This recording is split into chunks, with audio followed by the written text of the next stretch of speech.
Hello, print friends, and welcome to the 5th episode of Pine Copper Lime, the internet's #1 printmaking podcast.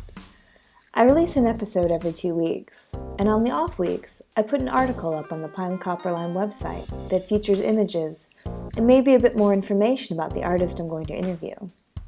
You can also find Pine Copper Lime on Facebook, Instagram, and Twitter. This week, I'm thrilled to have Deborah Maris Lader as my guest. For the past 29 years, Deborah has been the founder and director of the Chicago Printmakers Collaborative. It's a community print shop for professional printmakers and students, offering lithography, intaglio, and relief. CPC is also a commercial gallery, which features prints from artists all around the world. They have a storefront which is open to the public, and Deborah is very active in engaging the community in which she lives and works. She hosts beginners classes regularly, and printmaking events such as steamroller printing, often with a live band. Because along with being a printmaker, a studio director, a mother, and a dog rescuer, Deborah is also an accomplished musician.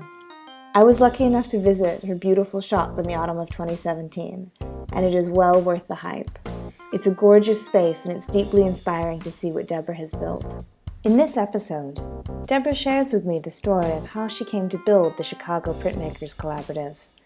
It's going to be a great episode for anyone who's dreamed of starting their own print shop, or anyone who's keen to start something new.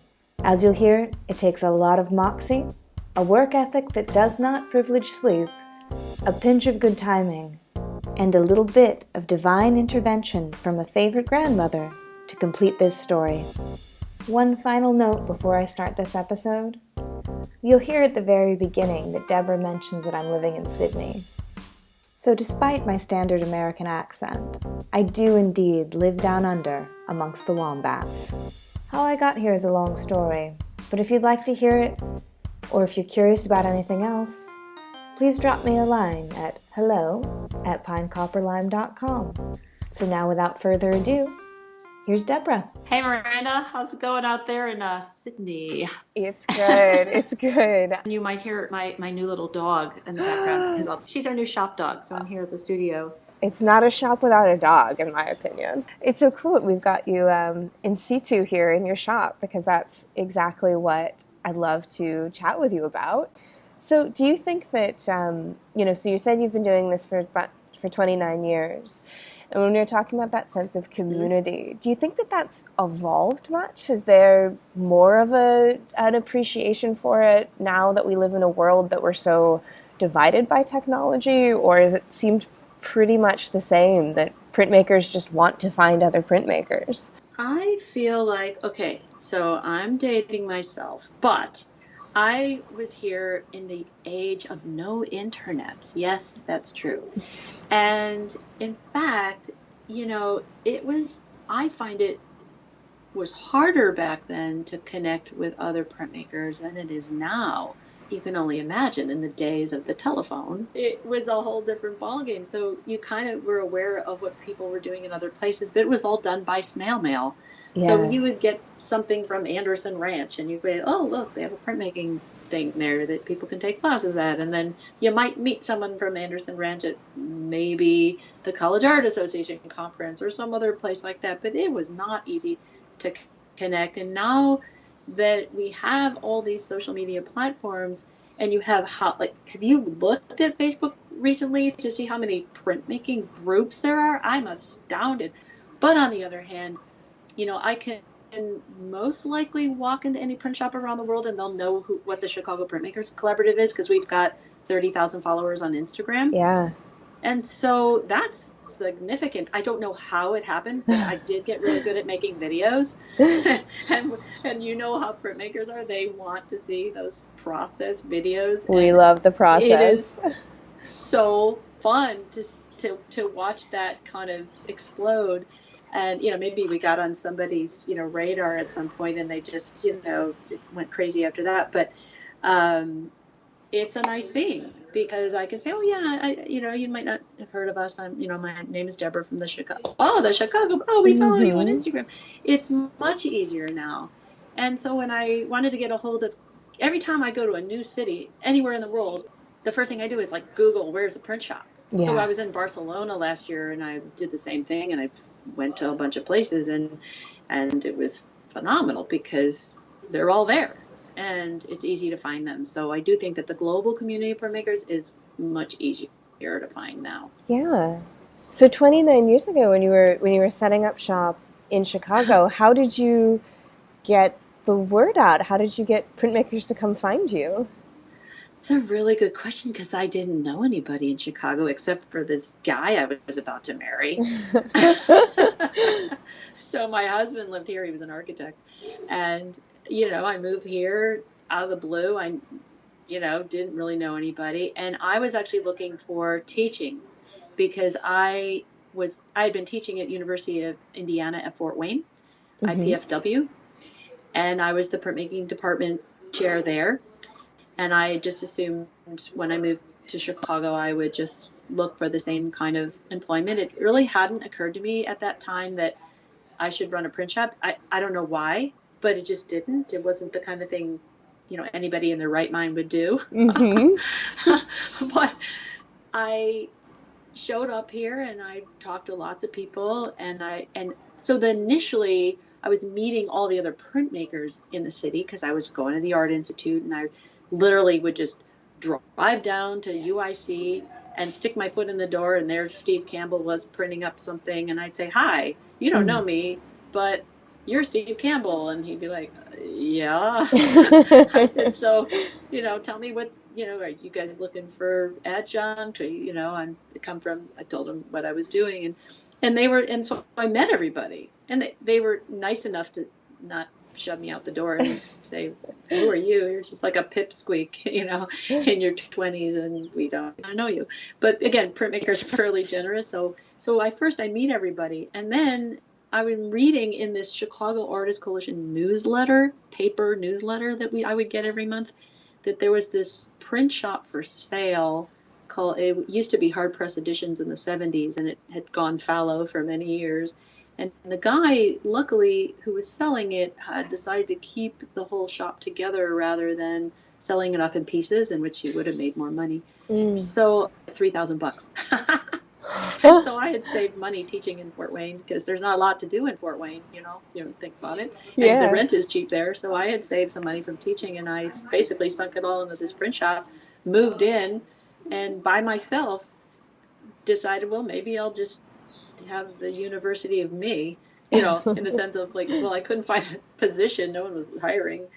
And so I just started the print shop. I thought, well, the worst case scenario is that no one will come, but I'll make, a ton of prints.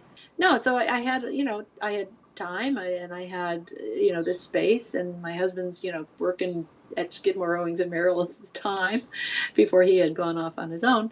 So I just did it. And because I had met all these university people, I was like, reached out to them, Janine Cooper-Eiting and Michael Miller at the Art Institute, and the people down at UIC and elsewhere. And I said, hey, when your students leave your programs, they need somewhere to go. There was no print shop in Chicago at the time, if you can believe it. And that was the thing, because as I was looking for teaching jobs, I was also looking for a place I could go print. And there was no place to print. So that's why I realized that this was the right thing, that Chicago needed it. And I've been doing it ever since. And but the thing about these professors is they brought all their students for field trips to see where they should go when they finished. And then I opened my doors, and I was inundated by people wanting to print, and I realized, okay. And all I did was turned right around and advertised in that same Chicago Artists Coalition newsletter that I had this shop open, and everyone came for my first event, and that was it. So great. Was needed. It was needed here in the city. So I never went back. So I taught all the classes at the beginning, all of them. I taught litho, I taught etching, I taught. The only press I bought was the litho press, which was curious. That has a whole nother story of how I afforded that one. It was just like, it's kind of a neat story. But I taught all the classes, and I did that for a long time until I slowly started to hire other people to teach the classes. When I would meet an exquisitely talented teacher of printmaking, I would then hire that person to teach the class. So and now I mostly administrate and work on my own work and that kind of stuff. But yeah, back then it was a lot different. Yeah. So how did you come to get your litho press? Oh, I'm so glad you asked. Oh. So right before this, I opened the shop in September of 1989. So I had started to put the shop together that summer. Actually, that summer is when I went to Tamarind for the summer, and I worked with Jeff Sipple on a course in plate lithography.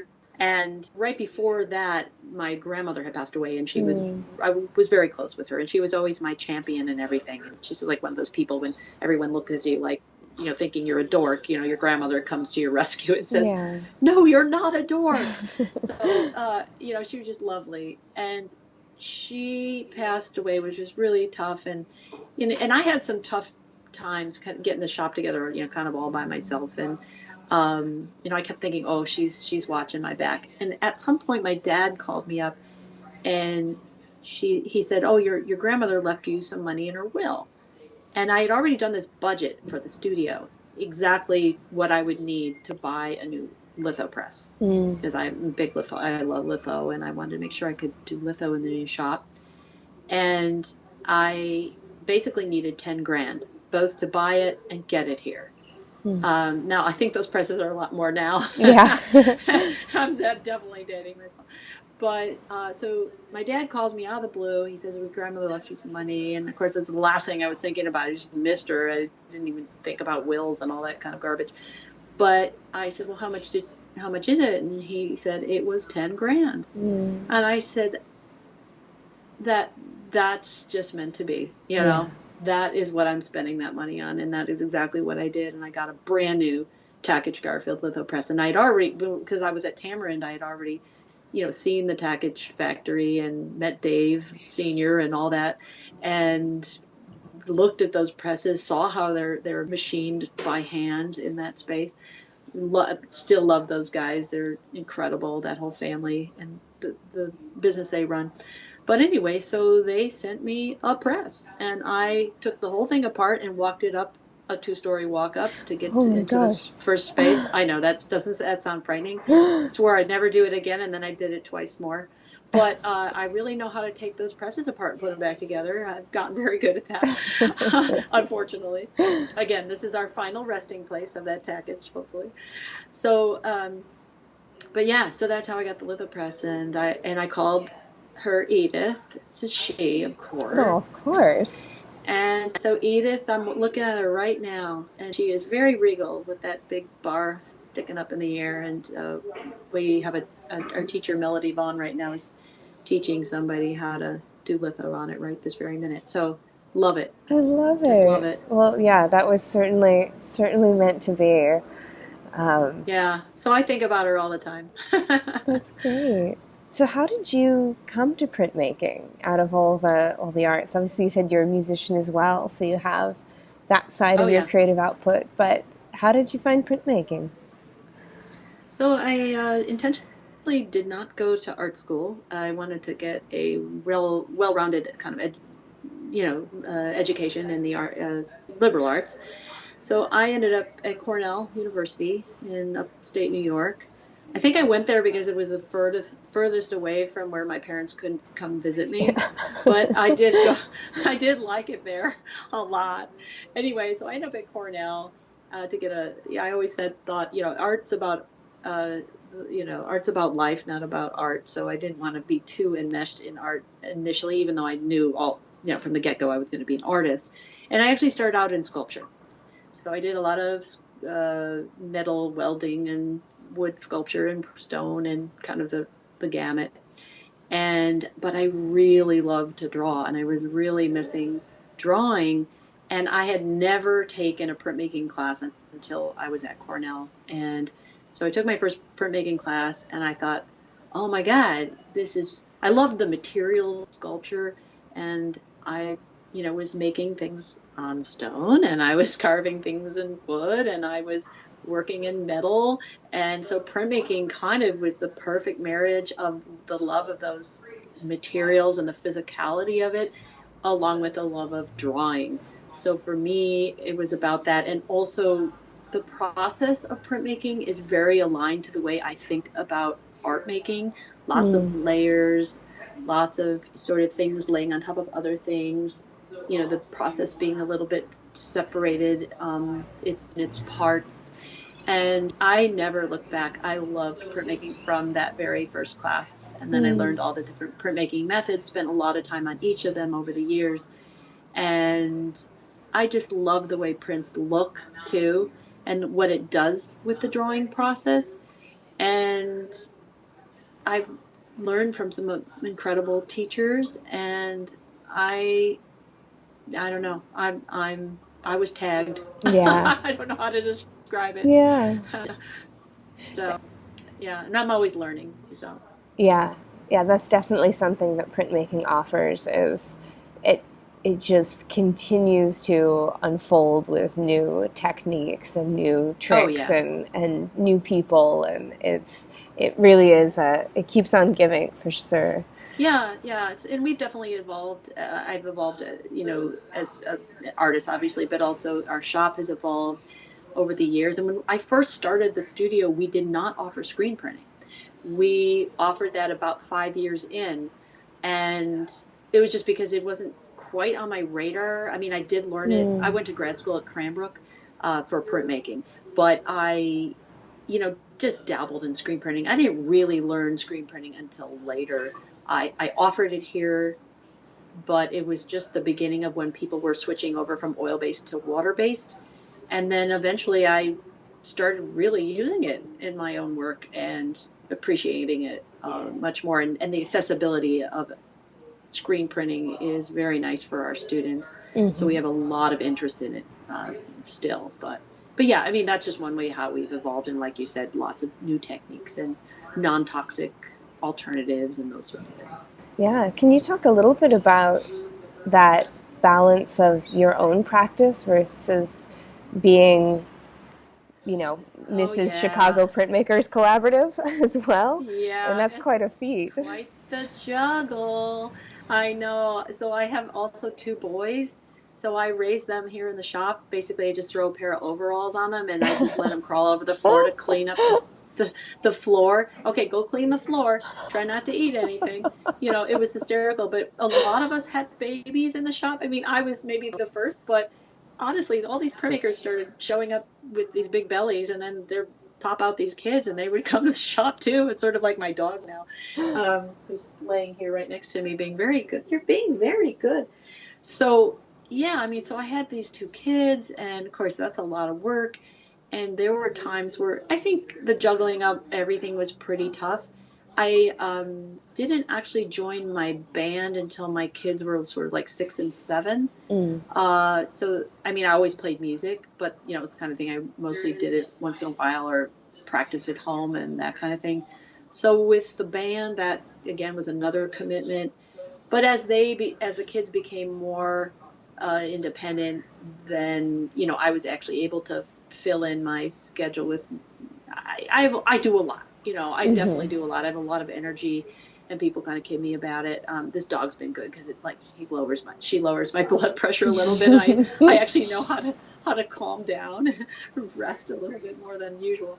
But yeah, I am always working on something. So when I do have time to work on my own work, which is really important to me, I do, and I'm pretty good at doing lots of things at once. So I may come in to do administrative work at the collaborative or fix something. I mean, a typical day could be, got to fix the litho slab. There's a light that's flickering, and fix that. Need to make phone calls, need to sit on the computer and get an email out, do a little social media, work on my own work for an hour or 2, go back to the other things. I mean, I am always working, and sometimes I'll go home late at night and keep working on the computer stuff. And the social media stuff until like 2 a.m. So I kind of consumed by it, but I think I wouldn't have it any other way. And I think when people say, I want to start a print shop, can you talk to me about that? And I'm like, are you crazy? But, and because, your husband does this, it has to be the right person who's willing to put in those hours. And there have been times where it's been really tough, or my family needs me more. And I do like to see my husband once in a while, absolutely. But, he knew who he married. So we both love our work. So it's been pretty nice. So yeah, I mean, it's a juggle, and and then it's just staying healthy. And I do love to be outdoors. I think we talked about that at one point. I love to, exercise and be outside and do other things as well. Yeah. So kind of try to juggle it all, but I don't feel like I'm not that kind of person that has to spend like a full day doing just this and then a full day doing just that. Like I live and I want to make sure I can for a couple hours today, which is what I just did before I, interview with you. And then I will keep scraping. Then I'll walk the dog home, and then I'll maybe do some social media stuff and get the email out about the small print show. So kind of a constant. But it's okay. Yeah. And I love that my kids kind of grew up, being on tour with a band or living in the print shop like the dog is now. It works.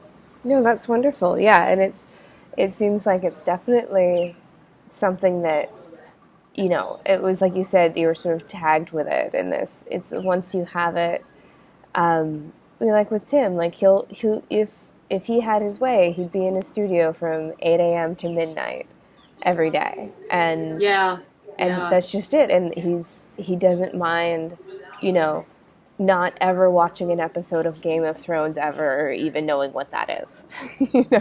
Tell him I'm his partner in not watching Game of Thrones ever.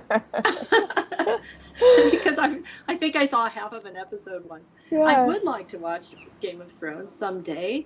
And I think that's it, is that, and I've experienced that a bit, and I'm sure I will more as my project and as our lives together and our want to start our own print shop comes to fruition, that I will much be more of that person that's like, I hear television is really good these days. Haven't seen it, but... Exactly. I know. It's funny because I have like this whole ritual where I like get my news in the morning, early, when I get up, and not that early in the morning. But so I'm informed about what's going on, and we get the New York Times every day and all that. But yeah, I mean, it's definitely, I love this. There was a moment when I moved out of the old space into the new one 3 years ago, where I could have just said enough. I just want to work on my own work. That was something my husband said, don't you just want to do your own work all the time? And that sounded kind of amazing in some ways. And I thought about it, and I realized that I really love running this workshop. Yeah. And, where you make the lists and you say, well, what do I not like? What do I do like?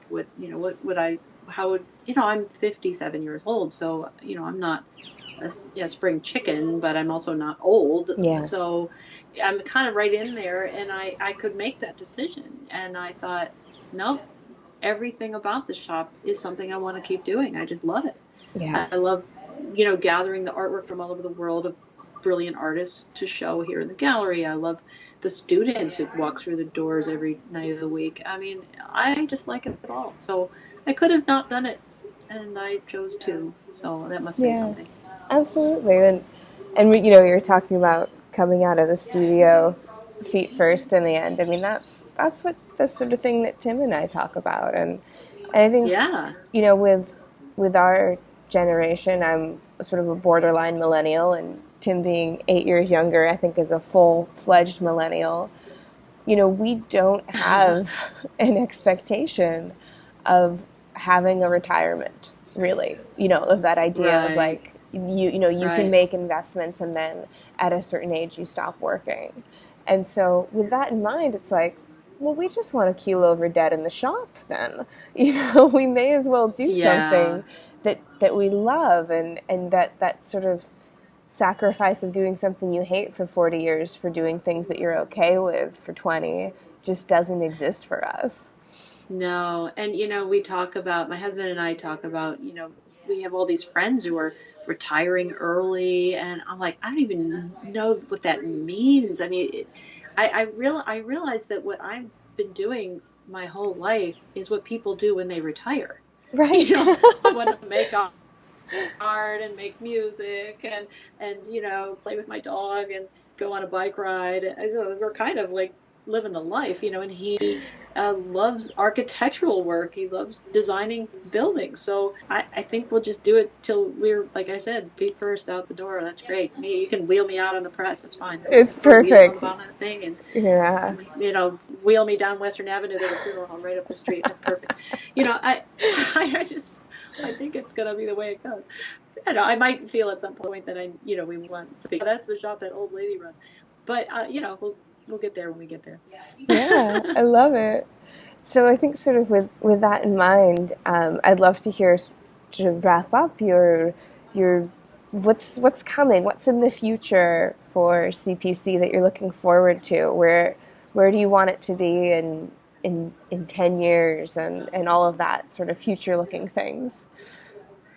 Well, if there's not something I've learned along the way, both from my colleagues who run shops and who have run shops, I don't have any plans to expand the studio.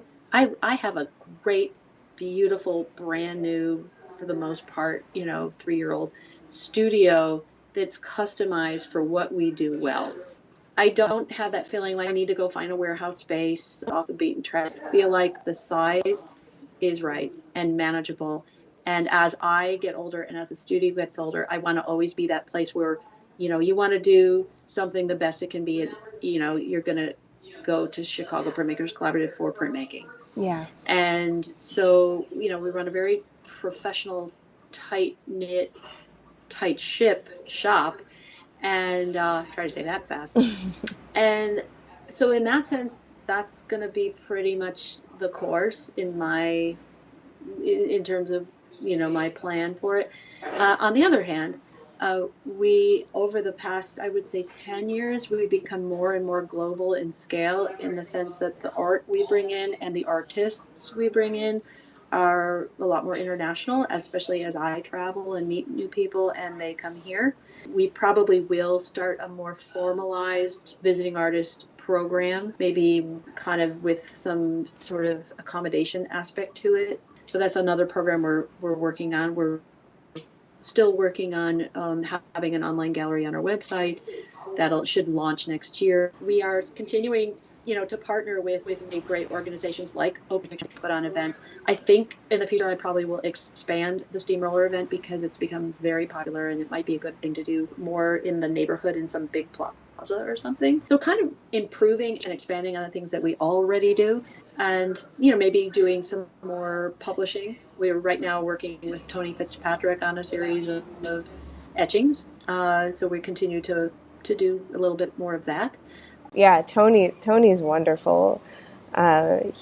He told me one of the nicest things I've ever heard here.